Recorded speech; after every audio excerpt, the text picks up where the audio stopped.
Assalamualaikum warahmatullahi wabarakatuh.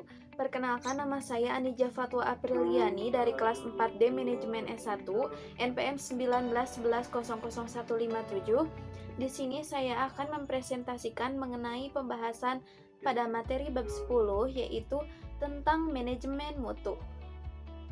Nah, pada sebuah pendahuluan, dalam sebuah organisasi manufaktur ataupun jasa dapat dipandang sebagai satu bundel proses yang memiliki output dan input tertentu.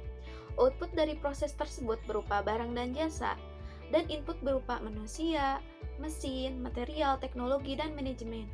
Penerimaan keluaran dari proses adalah pelanggan atau internal dan juga eksternal. Pelanggan eksternal berada di luar organisasi dan menerima produk atau layanan pada akhir. Sedangkan pelanggan internal yaitu berada di dalam lingkungan organisasi dan menerima keluaran dari proses yang sebelumnya. Nah, pada slide berikut ini terdapat sebuah gambar yaitu mengenai rantai pasokan pelanggan definisi kualitas. Nah, dalam gambar tersebut juga terdapat external supplier, lalu ada juga external customer. Nah, selanjutnya kualitas telah didefinisikan dengan beberapa cara yang berbeda oleh orang yang berbeda seperti di bawah ini. Seperti pada berikut ini, yang pertama ada definisi transcendent, yang kedua yaitu ada definisi berdasarkan produk, yang ketiga yaitu ada definisi berdasarkan penggunaan, yang keempat yaitu ada definisi berdasarkan manufaktur, yang kelima yaitu ada definisi berbasis nilai, yang keenam yaitu ada pandangan iuran tentang kualitas. Nah, yang selanjutnya pada poin berikut ini membahas mengenai perkembangan yang paling penting. Kualitas dalam 100 tahun terakhir telah mengalami 4 tahun perubahan sebagai berikut. Tahap 1 ini disebut sebagai tahap inspeksi dan memiliki ciri-ciri pembeda sebagai berikut. Yang pertama, tahap pemeriksaan menggunakan sistem berbasis pemeriksaan sederhana. Jadi, pada tahap ini dilakukan sistem sesederhana mungkin. Yang selanjutnya yaitu ada tim pengawas dipekerjakan untuk memeriksa, mengatur, atau memuji produk dan membandingkannya dengan standar produk. Yang selanjutnya yaitu ada pemeriksaan dilakukan pada berbagai tahap pembuatan seperti material masuk, barang setengah jadi, dan barang jadi. Nah, jika pada tahap kedua ini dapat diberi label yang sesuai sebagai kontrol kualitas atau inspeksi berdasarkan memiliki fitur pembeda sebagai berikut. Yang pertama yaitu ada fungsi penerimaan, yaitu menerima yang baik dengan menolak dan memisahkan cacat.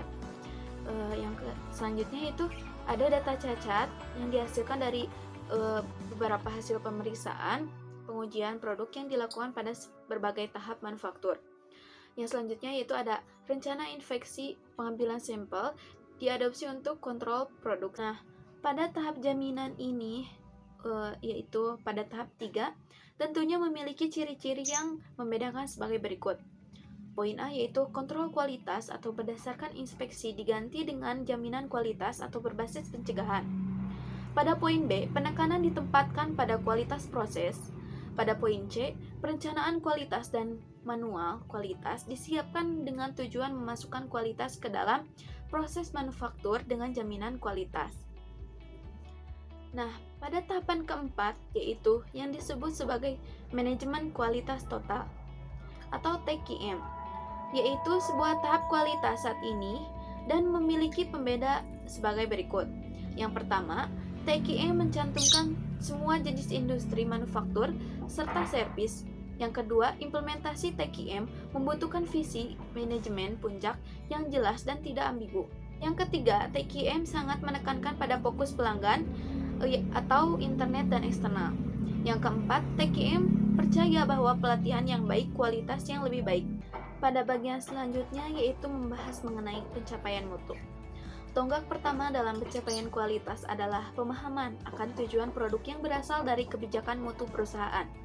Hal yang paling penting berikutnya adalah memahami dan menafsirkan dua hal yang berbeda tetapi saling terkait dalam aspek kualitas, yaitu kualitas desain dan kualitas kesesuaian.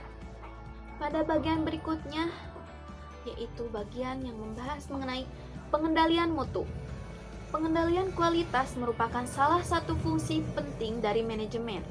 Ini adalah sistem seperangkat alat dan teknik di mana produk akan dibuat untuk memenuhi spesifikasi dengan biaya minimum bagi perusahaan. Menurut Alford dan Betting, kontrol kualitas adalah mekanisme di mana produk dibuat untuk mengukur, sehingga spesifikasi yang ditentukan dari permintaan pelanggan dan diubah menjadi persyaratan teknik dan manufaktur. Nah, pada slide berikut ini, untuk memastikan kualitas produk, kontrol kualitas ilmiah mengenai 3 fungsi berbeda, yaitu fungsi yang pertama, penerimaan, yang mengacu pada pemeriksaan barang untuk memastikan bahwa barang tersebut sesuai dengan spesifikasi sehingga memisahkan dan menolak barang yang rusak. Poin kedua, yaitu fungsi pencegahan, mengacu pada identifikasi cacat dalam bahan, komponen proses, pemesinan, atau orang untuk memperbaiki tanggung jawab cacat sehingga menghindari atau meminimalkan terjadinya cacat. Pada poin ketiga, terdapat fungsi jaminan. Fungsi jaminan ini mengacu pada verifikasi bahwa setiap karakteristik kualitas atau produk dijamin untuk memenuhi yang telah ditetapkan standar kinerja pada setiap tahap dalam siklus manufaktur. Yang selanjutnya akan membahas mengenai jenis infeksi.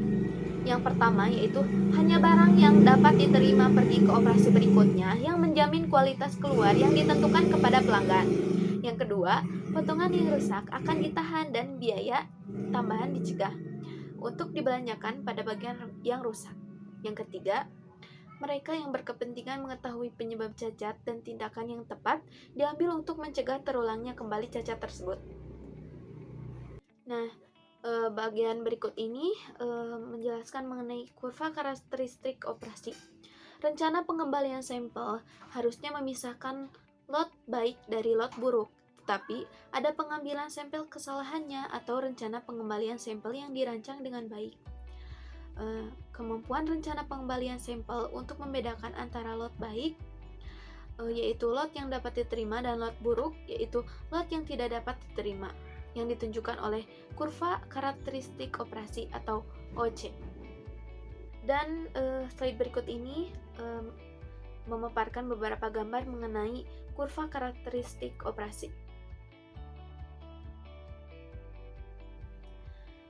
Slide berikut ini menjelaskan mengenai rencana sampling. Rencana pengambilan sampel yang biasa digunakan untuk atribut telah diklasifikasikan ke dalam 4 kategori sebagai rencana pengambilan sampel tunggal, rencana pengambilan sampel ganda, rencana pengambilan sampel ganda, dan rencana pengambilan sampel sekuensial. Slide berikut ini yaitu mengenai manajemen kualitas total. TQM adalah cara mengelola masa depan. Penerapannya jauh lebih luas daripada sekedar memastikan kualitas produk atau layanan. TQM ini memandang kualitas sepenuhnya dari sudut pandang pelanggan. Nah, TQM adalah istilah umum. Oleh karena itu, ada beberapa definisi TQM karena perbedaan persepsi.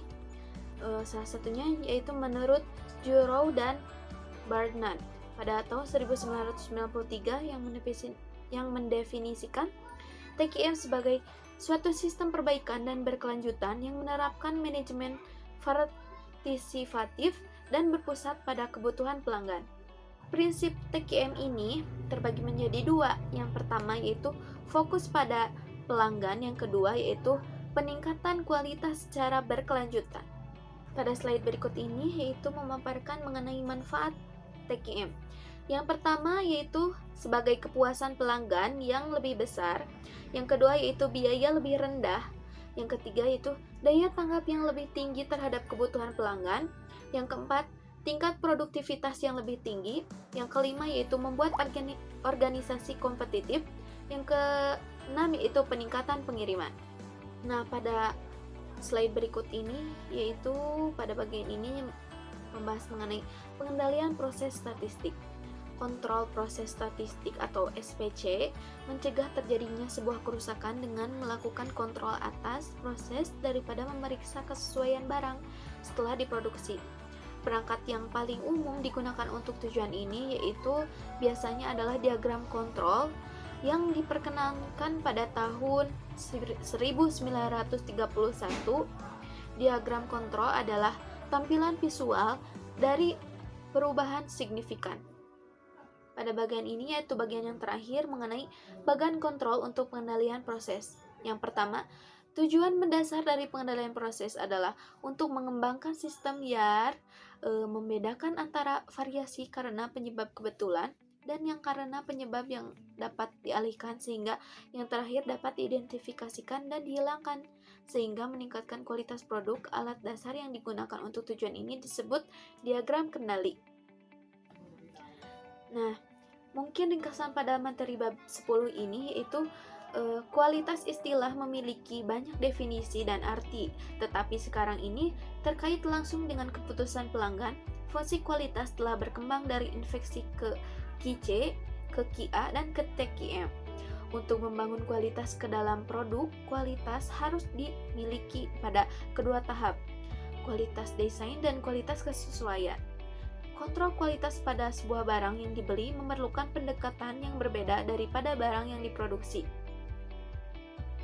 Mungkin sekian presentasi dari saya. Mohon maaf apabila terdapat banyak kesalahan karena saya juga dalam tahap belajar. Wabillahi taufiq wal hidayah. Wassalamualaikum warahmatullahi wabarakatuh.